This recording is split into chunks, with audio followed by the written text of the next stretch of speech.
Isn't it crazy how a time that can be full of excitement, shopping, preparing to spend time with loved ones can be also very difficult for other people?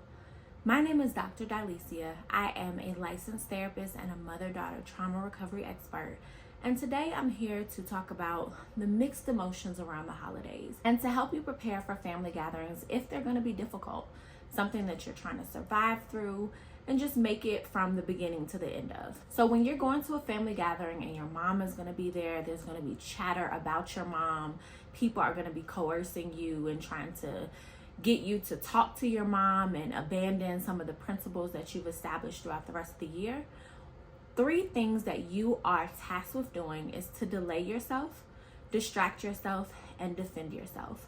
So I'm going to go into what each of those things mean. When I'm working with clients who are preparing for these huge family events, whether it be around the holidays, whether it be a family funeral, one of the strategies that I give them in order to delay themselves is to have a note in your phone. So that's simple as it sounds. Literally have a note app pulled up on your iPhone or your Android or whatever device you're using, and type things in there that can trigger your memory at a later date so that you can talk to your therapist about them. They can be little buzzwords, things that your mom may have said, things that someone else may have said, a color that someone might be wearing, whatever will help you remember the incident. I know, as someone who goes to therapy as well as someone who is a therapist and watches people do this, that sometimes you can get in that therapy room and you're like, what was I about to talk about? So this is super important so that you can keep track of the things that you actually need to process after this event with your clinician. It's nothing like paying for a session, getting all prepared and amped up, and then getting in there and your mind draws a blank. So we want to make sure that you actually go through each of the incidents that triggered you in the moment. And the only way to do that is to have that note in your phone. So that's tip number 1. Next, we are going to distract ourselves. Now, distraction is not a end-all be-all solution to everything. I know that sometimes distraction gets a bad rep because it's like, when are you going to deal with these issues? But remember, we put a note in our phone. We have a meeting on the schedule already with our therapist. We're going to deal with our stuff. But in the moment here, we're just trying to cope. So distraction is actually a very good tool to use in this particular situation. So what you can do to distract yourself is to have a friend already queued up. This friend is aware of the dynamics of you and your mom's relationship, not to a trauma bonding extent, right? Like, we're not dumping all of our trauma onto someone else or venting to them and having them vent back to us and only building a relationship with them based off of the fact that we have a shared dislike for someone or some type of person, i.e. these types of moms. We're not doing that. This is just a friend who's aware that my friend is going to have a challenging day because they're going to a family gathering and either their mom is going to be there or people are going to be trying to get them to reconcile with their mom. So this friend is ready, and all you have to do is text them an emoji. You don't even have to rush off to the bathroom and go write them this long text to fill them in on everything that's going on. You two can have a code word, code emoji, where when you text that, they just know friend is going through right now. Let me send up some prayers for her. And maybe they send something positive back or a meme or something that will make you laugh. So that's one way that I recommend to my clients that they can distract themselves. Now, I also realize that that means that you have to have someone to do that with. There are circumstances where people may not have friends. Maybe they haven't opened up to their friends about the significant level of trauma that they've experienced with their mom. There could be so many different scenarios that are going on. Maybe the friend is ready, but they don't respond fast enough, whatever the case may be. So something that I actually started doing a really long time ago is texting myself. Literally, you can put your own phone number in your phone and you can write yourself a text message. So if you find yourself in this situation where maybe your social capital is not as high as you would like it to be at this point in your life, send yourself a text, okay? Send yourself the emoji. Store up some memes that make you laugh and are funny. Store up some things in your phone that are going to keep you excited. I know for me, having pictures of my daughters, it makes me happy.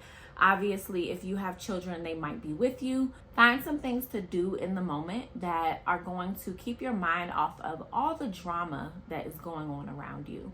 You can even play with kids. You know, obviously we do not want to become an adult who is only capable of having relationships with children and only capable of playing with children in settings when adults are available. We don't want that, because that's a whole nother video, that's a whole nother issue, and that's a whole nother manifestation of mother-daughter trauma. But in this case, it is perfectly fine for you to get on the floor, on your tummy if you can, with, you know, all the toys and all the treats, and just be with the kids for the day. You know, that's something that I've seen a lot of clients do over time that actually distracts them from all the crazy stuff that the adults, including their mom, has going on. So number 3, unfortunately, we are tasked to defend ourselves. And that's something that you'll have to do in every aspect of life. We didn't expect to have to do it with our mom or when it pertains to our mom, but here we are. So defending yourself, we are talking about those statements that people are saying while you're at the family dinner, those things that are making you uncomfortable, the topics that are coming up, the things that are triggering you. So you want to be able to defend yourself, because you're not a sponge. You're not just going to take those things in and then feel some kind of way about them and not say anything. We're taking up for ourselves. We're advocating for ourselves. So I want to give you 3 statements that you can utilize, and I'll also give you situations when they're appropriate to utilize them if you need to defend yourself at a family gathering. Number 1, talking about that would make me uncomfortable. Simple, right? Sounds simple. I know it's a lot harder when we think about people who are older than you, people who you've never quite stood up to, but in reality, it is a pretty simple statement, and I know that you can say it. When you're going to use this kind of statement is when somebody is bringing up a topic that you really just don't want to talk about. You know, maybe they're talking about, when are you going to get married? When are you going to have kids? Whatever the case may be, you can use this statement to deflect and really just to put the blame on yourself. When we're defending ourselves, we really want to make sure that we're utilizing I statements. And that means that nobody can just weasel their way in there and say, well, I didn't say that. Well, where'd you get that from? Because you're putting all the blame on yourself. So in this statement, if we really were to dissect it, you're saying talking about that would make me uncomfortable. No one's capable of telling you whether you're uncomfortable besides you. So it literally is a mute statement. Like, it makes everybody be quiet because you are expressing how you feel and you are saying, I'm setting a boundary. I don't want to discuss it. Number 2, I disagree with that, but I don't feel inclined to share why. Simple. Now, granted, one thing I will say is if these statements are not in your natural language, definitely feel free to write them down, reframe them. If you have a session between now and the holidays with your therapist, you two can work on making them more natural for you. But I think you're fully capable of doing that yourself. So make them flow easily. So you don't have to say exactly what I said, but say some rendition of it. And when you're going to use this statement is when somebody's trying to pull you in on a debate that you know is going to go south. Like, if I really share my opinion on this, oh my God, all hell is going to break loose. They are not ready for that. They don't have the same values as me. They don't have the same perspective as I do. I'm setting myself up for a trap and I'm not going to do it. This is another one of those shutdown statements, right? So you're saying, I disagree, but I don't feel inclined to share. It doesn't really leave anything for anybody else to say. Like, I have some feelings here, but not going to share them right now. And anyone who goes a step above that and tries to push and budge you, and I know we all have those relatives and it's possible, it will be clearly obvious that that person is being abusive and being a bully. I know sometimes when we're in these family gathering scenarios, it can be really hard to get other people to see what we're seeing. And these kinds of statements that set clear boundaries, they make it visible to everyone around you. Now, you might still have people, I'm not going to say that, there's not some sort of difficulty or delusion involved in your family, because I know it's in mine. You might still have people who are like, why is she being so, why won't she just share her feelings? Why won't she? And you have to be able to withstand those comments and literally stick by what you said. The third statement is, I'm working on some things and I'll share them when I'm ready. Now, this is perfect for when people are trying to get in your business. So I know I referenced maybe like when you're going to have a child, when you're going to get married, when you and your partner are going to expand your family and you already have children, whatever the case may be. This is when people are trying to pry. And you're like, that information is not ready for public reveal yet. Essentially, that's what you're saying. And it gives them a stop sign to know, I'll let you know when I'm ready to let you know. Notice that in this statement, we continue to be consistent with using our I statements. So I'm working on some things and I'll let you know when I'm ready. It puts up an invisible stop sign and it lets them know we're not going any further down this road. And the thing I love about this statement, as well as all the other ones, is they're very gentle. So a lot of times when I'm talking to women, they're like, you know, everybody's rude, but I don't want to be rude too. And these aren't rude statements. Now, they might feel that way. Boundaries are always going to feel offensive to someone who does not have them or respect them. So don't worry about that. The discomfort that they feel is literally discomfort that you would have felt if you didn't stand up for yourself. So that's not what I'm talking about when I say you're being rude or disrespectful or anything like that. What I mean is, yeah, we're going to make haters hate. You know, they're going to be uncomfortable. But in reality, the substance of this statement, I didn't have to raise my voice. I wasn't yelling at you. I wasn't fighting you. I wasn't cursing you out. I wasn't doing some of the things that you did to me, mom, or you did to me, Aunt Bessie, or, you know, whoever the person is.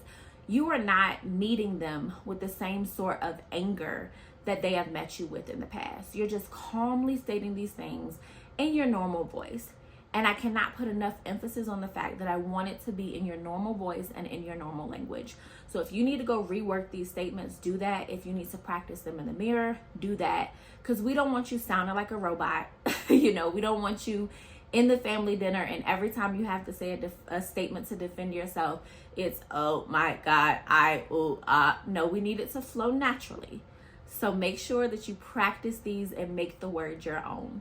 Also, another tip that I can give, and I alluded to it earlier, is that I said what I said, okay? Period. So when you say this, don't you go undressing your statements.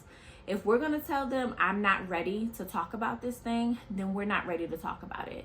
That means that any angle they take is the same response.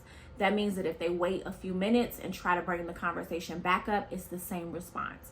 Do not allow yourself to feel uncomfortable and start to literally pick away at your boundary. If I cannot impress anything else upon you, that is the biggest impression, is that you have to be the one who sticks to your boundaries or no one else is going to stick to them. Thank you so much for watching and letting me help you survive this family gathering. Let me know in the comments below if any of this was helpful, and if you actually use them, please come back and share a testimony. All right, I'll talk to you later. Bye.